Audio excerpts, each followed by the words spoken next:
My name's Jacky. I'm a educational developer at the Center for Excellence in Learning and Teaching. And today's workshop will focus on gathering evidence of teaching effectiveness. And so if that sounds familiar to you, you're in the right place. If that does not sound familiar to you, hopefully you'll stick around and learn something, choose to learn something as well. Um, I do want to start by acknowledging that I work and live on the Dish with One Spoon territory here in Toronto. The Dish with One Spoon is a treaty between the Anishinaabe, Mississaugas, and Haudenosaunee that bound these indigenous peoples to share the territory and protect the land in which I work and live on, and many of you work and live on as well. Subsequent indigenous nations and peoples, Europeans, and all newcomers have been invited into this treaty in the spirit of peace, friendship, and respect. And so if you're interested in learning more about the indigenous resources and organizations here at TMU, I encourage you to check out some of the links down below there, which I'll also share in the chat. There are also a bunch of events coming up in the coming months um, related to Orange Shirt Day. There's a powwow happening at TMU next Friday. So if you're interested in any of those events, feel free to take a look at some of those links. All right. As I mentioned, I'm Jacky. I hold a PhD in chemistry education research from the University of Ottawa. I've been an educational developer at the Center for Excellence Learning and Teaching, so the CELT, since last year, where I specialize in program evaluation and the scholarship of teaching and learning, which is what SOTL stands for. I've led national and international projects focused on improving and studying equity, diversity, and inclusion in science education and research, and I currently serve as an associate editor for the Canadian Journal for the Scholarship of Teaching and Learning. This workshop is part of the Thriving in Academia series. So this is a series of workshops that encourages folks to join in on conversations on teaching in SRC at TMU. So if you came across this workshop through this workshop series, welcome. There's also a bunch of other workshops listed on the Thriving in Academia workshop series website if you're interested in learning more. Today, we're going to be talking about gathering evidence of teaching effectiveness, and we're going to sort of go through it in terms of these three learning outcomes. So hopefully this will touch on some of the ideas or motivations that folks have shared in the chat. The three outcomes I've detailed here are reflect on and identify ways that evidence can be used to enhance your teaching dossier, articulate the value of collecting evidence of teaching effectiveness, and three, identify various methods for collecting evidence of teaching effectiveness. We'll sort of breeze through these first two because I think the meat of the presentation and what people are going to be interested in is this last point of how we might actually do this in our teaching and in our classes. I do also want to make things rather interactive. Or I try to make things rather interactive, even though we're doing this virtually. So if you do have any questions throughout, feel free to put those in the chats. You're also welcome to raise your hand, and if you would like to speak out verbally, that's all good with me. There will be a few online polls that I'll share as well. So yeah, feel free to chime in as you wish. All right. So my hope is that regardless of the level of experience you have or the years of experience you have, this workshop will be useful in providing you some new information, and if you are at the very least a refresher on things that you might already have been doing. So as we dive in, I just wanted to pose this question to everyone in the space. Why might we collect evidence of teaching effectiveness? What are some reasons we might want to get a sense of how our teaching is going? And you can think of this question from the various, I guess, perspectives that inform and shape our practice, our teaching. What are some reasons you might want to collect evidence of teaching effectiveness?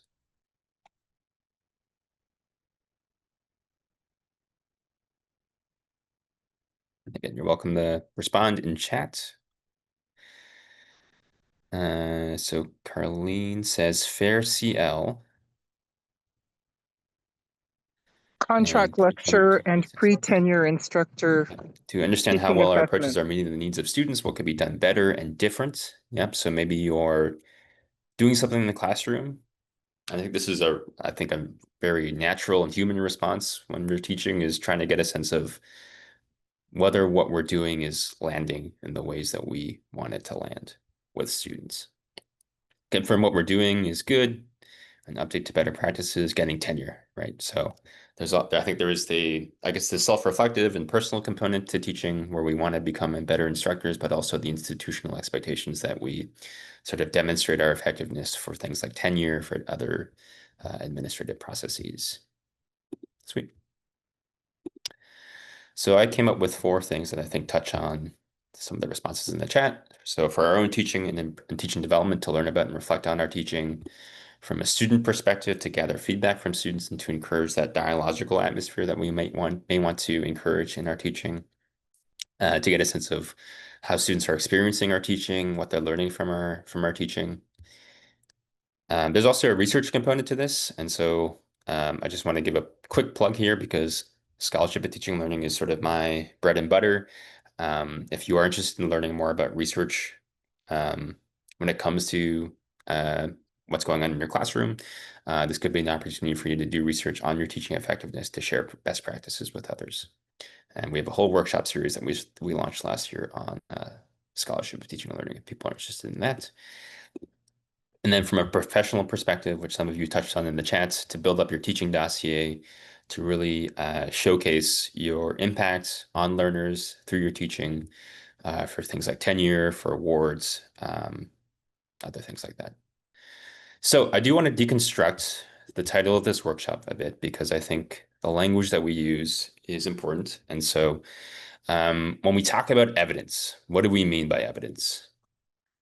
So there's this idea called evidence-based teaching, this framework, which is broadly defined as instructional approaches guided by strong evidence. And this evidence can come from things like research studies, but it can also come from your own context. And so I think that's largely what we're going to be talking about today is how we might collect evidence from our own context.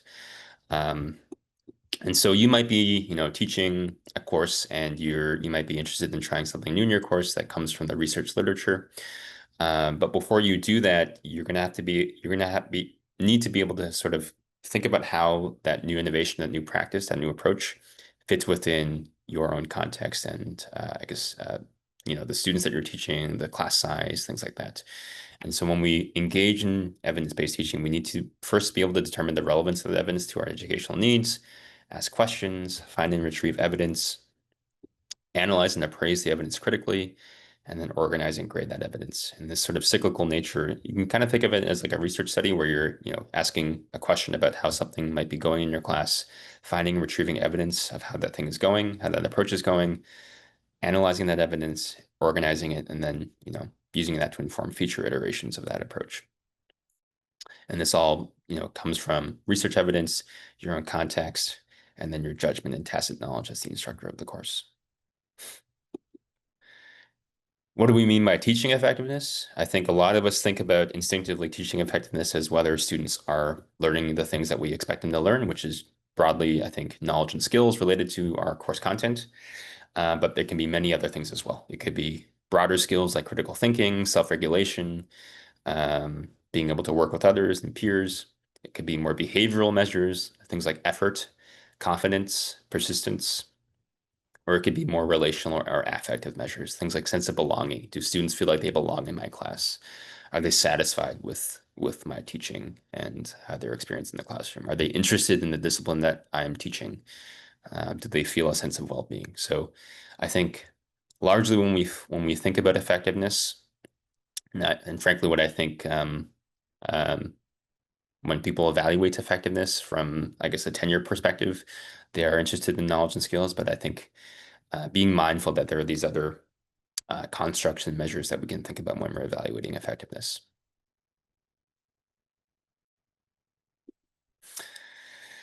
So let's dive right into dossiers. So when we're thinking about effectiveness and how it relates to dossiers, I do want to just touch on what a dossier is for those of you who may not or may still be building up their dossier for the first time.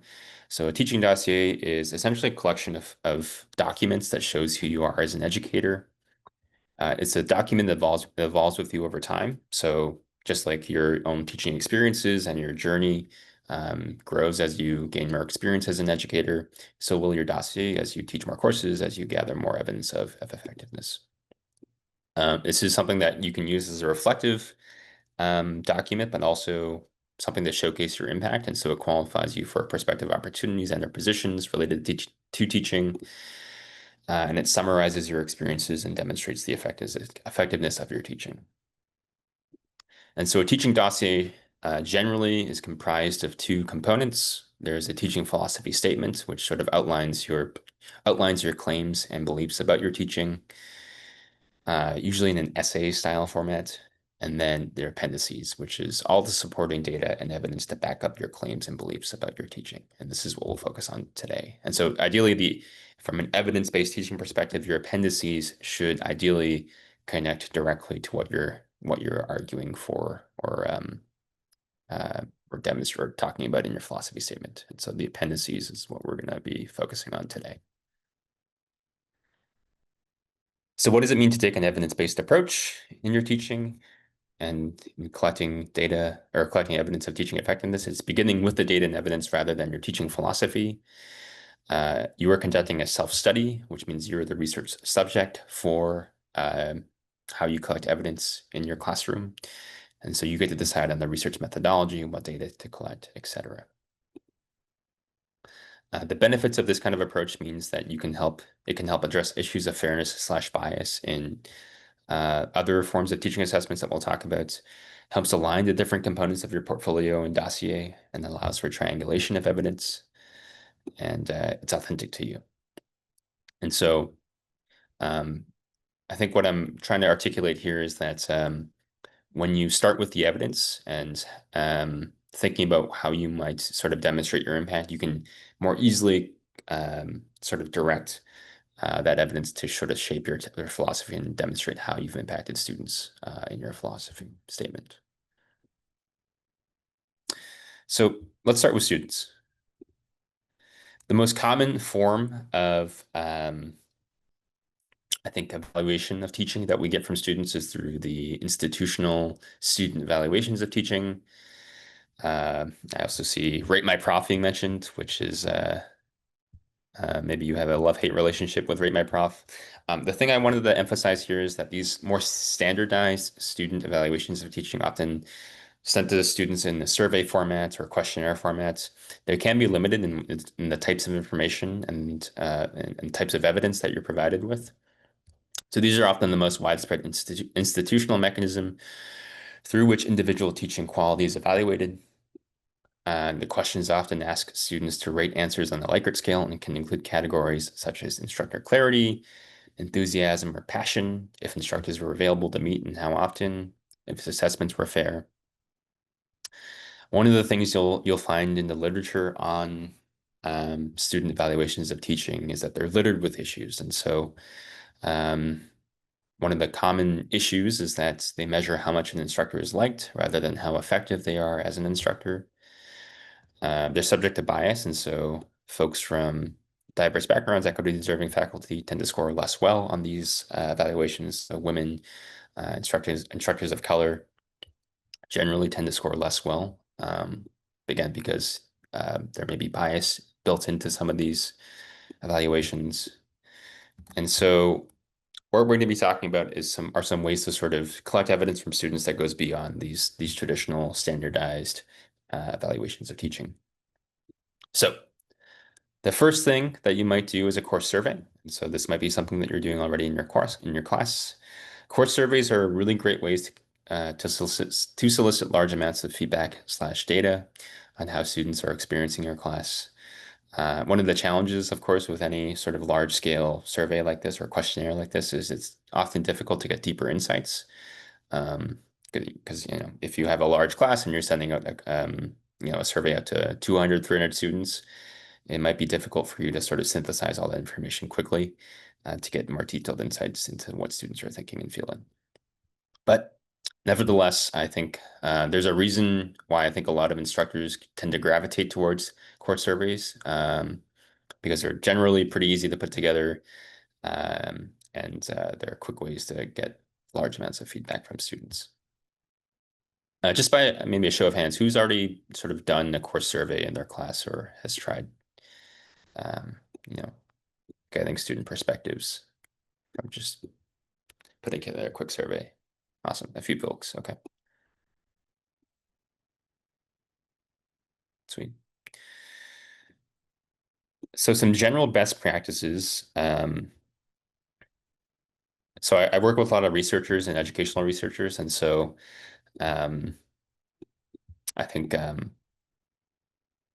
ha one of the I think the questions I always get is, does my course survey for my course have to be like as rigorous and as, well thought out as a research instrument or a research survey has to be?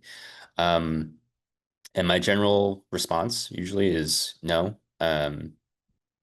We're all busy people, and I think it's rather unreasonable to suggest that, each of us spend months putting together a survey that, captures the constructs and the ideas that we're trying to measure with um, you know, research levels of rigor. But there are some best practices that I want to recommend folks think about when putting together these course surveys for your own teaching. So the first is making sure that we use clear, simple, and specific language. And so if you're curious about whether students are um, acquiring the content knowledge from your course in the way that you expect, rather than something like, did the content in the class make sense to you? Being very specific about what you're asking about. So for each learning outcome, please indicate the extent to which, and then maybe having a list of learning outcomes shared with students. Another recommendation I have is length, regarding length. And so if you think it's too long, it's probably too long. I, in particular, struggle with this quite a bit because I um, get very nervous sending out questionnaires because I always feel like there's something I can tinker with or perfect. And so I tend to ask a lot of questions to try and get a sense of many different things. But you do have to, I think, keep in mind things about like time for students, and just making sure that the survey or questionnaire that you send out is rather brief. And so the ideal length should be something that students can complete in about less than 5 minutes. One option here to maybe improve response rates is to incorporate your surveys into class time. And so I've shared some online polling tools with you already, like Slido. And so if there's a way for you to incorporate something like Slido in your class to just get quick feedback from students as you go through the course, that could be an option as well. Um, and I think one thing that goes a long way is framing the feedback or these surveys as invitations to improve the course and provide feedback. I think a lot of students appreciate the ability to, engage in dialogue with you as the instructor, so that they have a voice in the decisions and the direction of the course as you go through.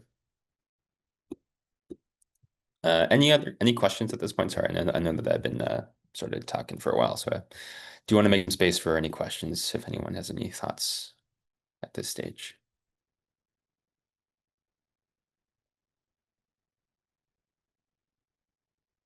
No? Okay, all good. Cool.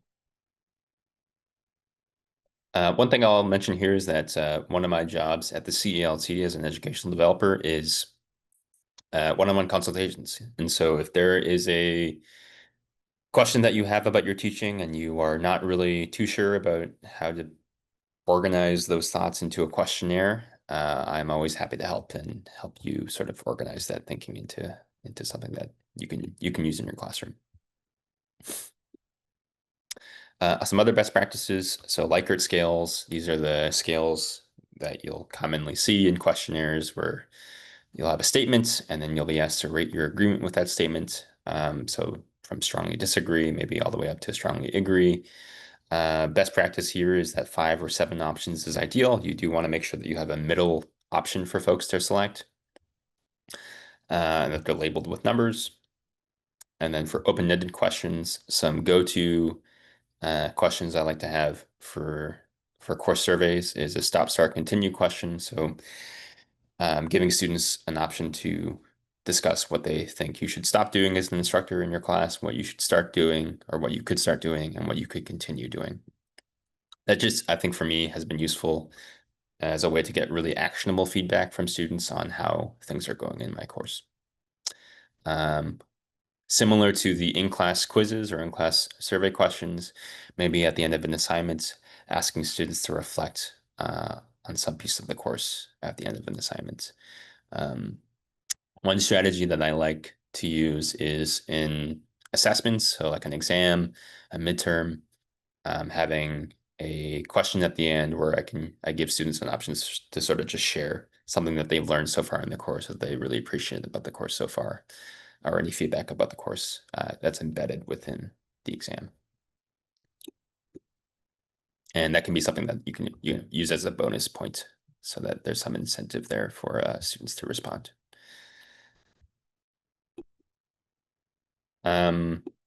This resource is one I really like. It's called Ed Instruments, and it's basically a repository or a library of educational instruments that you can sift through, and they include surveys developed by researchers that you can use to measure things like student learning. They also have very discipline-specific instruments, and so if you're specifically curious about things like chemistry knowledge or critical thinking.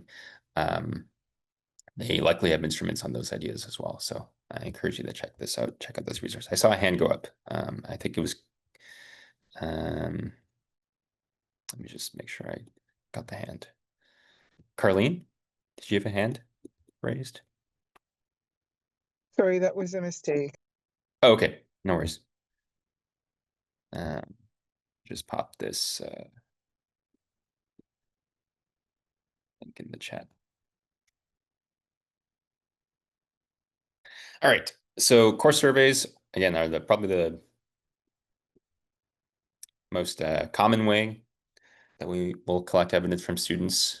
It's generally within our busy schedules, the most feasible way. This is a quantitative approach generally. And so I know that there was some desire for more qualitative options. And so let's talk about interviews and testimonials. And so interviews and testimonials, these often give you or can give you richer, more detailed insights. And so this could be, setting up a time during your office hours where students can come in and you can chat with them about how the course went. That's one option. It can also just be, emails that students send you, either unsolicited or solicited, about how the course went. Again, I think the big difference here is that you're giving students a space to sort of openly talk about their experience in the course or what they learned from the course. The challenge with these, I think, is that they're rather time intensive because, again, if you're doing the office hours thing where you're sitting in your office and waiting for students to show up, that could take some time. Same with the testimonials, right? Like you're often having to go through large amounts of text and sort of synthesizing those ideas into something that you can use as an instructor. Catherine asks, is there an issue with using a question in the graded assignment for feedback, especially if it's not anonymous? That's a good question. Yeah, I think from my experiences, I've had generally how I phrase those questions is more so about like what did students learn as opposed to feedback on the course. So if I'm specifically curious about what students felt like they learned or appreciated from the course, it's less so about, I guess, providing feedback on the course itself and more so about their own experience, learning experience, if that makes sense. So more so focused on the content as opposed to the, I guess, affective feelings they have about the course. Great. One thing I like about those kinds of questions too is that it gives an opportunity for students to comment on things that I may not have asked about on the midterm or the final. And so it gives them a chance to sort of share something they really liked learning about or stuck with them that I may not have assessed on the assignment, on the exam. Other forms of evidence include informal feedback, so letters, notes, emails. Ideally, these speak to concrete evidence of your teaching. And so it's great I think we all appreciate those emails from students where they say they really appreciated your class, but I think it's even better if they can speak to specific things about your class that they really appreciated. When putting together awards applications, so I'm working with a few faculty right now on awards, teaching awards. When asking for letters from students, just making sure that they're speaking to specific things about your teaching. So specific approaches, maybe it's a unique way that you approach grading. So asking that student to speak to that the innovative approach so that you can sort of corroborate that with the other pieces of your application, your dossier. One thing that I think people may not do as often as they could is maybe incorporating some evidence of student work over time or observations of student work. One teaching dossier that I saw recently had the instructor included a graph of how grades have changed over time. So I think it was starting from like 2018 up until 2025. They showed how the average grade point average or the average percent grade in their course has evolved over time as a result of different approaches that they've implemented over the course of those 7 years. Um, you can also include things like withdrawal rates, failure rates, and maybe discussing how those have changed over time as a result of your teaching and your different innovations you may have implemented.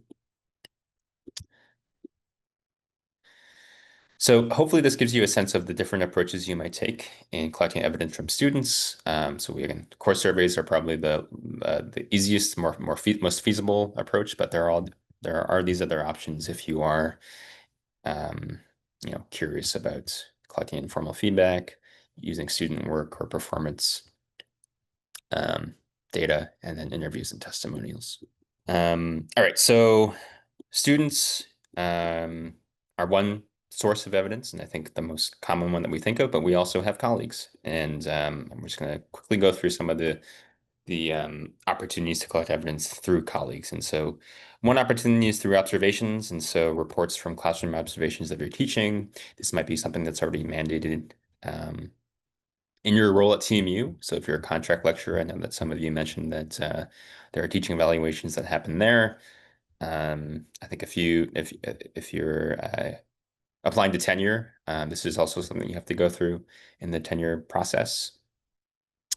The observations generally can focus on things like suitability of teaching and assessment methods. Um, they can also be statements from instructors of subsequent upper year courses where, maybe you're teaching a first year, second year course, and the evidence can come from those upper year course instructors where they can maybe speak to how prepared they feel like the students coming into their courses are as a result of your teaching. There can also be collaborations with colleagues, and so evidence of your help to instructors, if your help to other instructors on teaching, and so maybe you've guest lectured a few times for other courses, or you've supported other instructors with their curriculum development. Those could be things that you mention or highlight as evidence from colleagues. As I mentioned, invitations to guest teach. And if you serve on departmental committees related to teaching and learning, these could also be things to highlight as well. So your effectiveness or contributions on these committees from more of a service perspective. One thing that I'll quickly mention, and I'll have a slide on this coming up later on, is that we at the CELT have recently launched a teaching feedback program where one of our team members can come in and conduct a classroom observation for you. And so that is a new option that we've provided for this fall. So again, I'll share more details on the coming slide, but if you are interested in an observation, we do now offer that service here at the CELT. Colleagues, and then yourself. I think one thing that I do want to emphasize is that you as an instructor also serve as a source of evidence, right? So evidence from oneself can be through things like your practice, details about your teaching experiences, your course materials and syllabi, comments on student work, and alignment between course learning outcomes and broader departmental/institutional outcomes. And so if you're thinking about, the your dossier and the evidence that you're putting together in your dossier, these are all things that you could really highlight in that dossier. Also, your scholarship, so teaching any teaching related grants and or societal research, any actions that you've taken to improve your teaching, so books that you've read or written, workshops that you've attended, like this one, guest lectures, conference presentations, committees related to teaching. These are all things that you should be including in your dossier as evidence of your teaching impact and effectiveness. Any questions, folks, at this point? So we sort of talked about the three perspectives: students' perspectives, colleagues, and yourself, your own experiences. So ideally, when you're putting together your dossier, you draw on each of these three sources. And so a really strong teaching dossier from the ones I've seen and supported folks with demonstrates effectiveness through each of these various sources of evidence. And so that when you put together your dossier, it's drawing on each of these pieces. And as I mentioned in one of the earlier questions, in response to the other questions, it's great if each of these pieces can sort of coalesce to support an overarching narrative that you have about your teaching that is ideally communicated through your teaching philosophy statement. All right. So these are the resources that I really like when it comes to putting together dossiers and philosophy statements. And so Cynthia Corpan, I would say, has some really great guides on this stuff. If people are curious about just how to, step by step put together these pieces. We also have at the center a best practices guide on evaluating your teaching that includes some guidance on developing course surveys and other alternative methods for collecting evidence. And yeah, so feel free to dive through some of these resources. They're all in the slides as well. As I've mentioned throughout, I'm part of a team of folks our job is to support you in your teaching and your teaching development. And so if you ever have any questions about teaching or want one-on-one support with your teaching or putting together a dossier, you're welcome to reach out to any of us on the teaching development team at the CELT. We all specialize in different areas of education. So yeah, our team's a great group of people to reach out to if you need support. Other opportunities that you might be interested in are some upcoming workshops and events related to teaching and learning at TMU. There's the Excellence in Teaching program, so the ETP that we offer, and that's a intensive program that at the end of it, you get a certificate that you can include in your teaching dossier that really highlights your commitment to teaching excellence. Basically, through this program, you design a course or refine a course that you're planning to teach in the future. And then part of that process is evaluation, where you get to work with members of the CELT to develop an evaluation plan for your course. And this is the thing I mentioned earlier, which is the teaching feedback program. This is new for the fall, and so we offer two options: a teaching observation, where we come in and do a 60-minute observation of your class based on an initial consultation meeting about your goals for the observation, and also a teaching refinement, which is the other option, which is similarly starts with a 30-minute initial consultation. And then rather than an observation, we come in, you step out of the classroom, and we conduct a 20-minute anonymous group discussion with your students about what's going on or what's going well, what feedback they have for your teaching, things like that. Both of these options wrap up with a 30-minute debrief consultation, and then one of the outputs is that you have like a document that you can include in your teaching dossier that showcases your participation in the program. All right. Some other quick things. Again, you can request a consultation, browse our resources, engage with our programming, and then we have a newsletter as well. So this is all in the slides if you want to dive in more deeply. But with that, I think the next slide is our Q&A. So you're welcome to throw some questions on Slido or just put them in the chat. As we wrap up and as the questions come in, I also encourage you all to respond to our feedback survey. So in the spirits of gathering evidence of teaching effectiveness, we do have our own workshop feedback survey for folks to fill out too. But that is it for me in terms of the formal workshop components of this.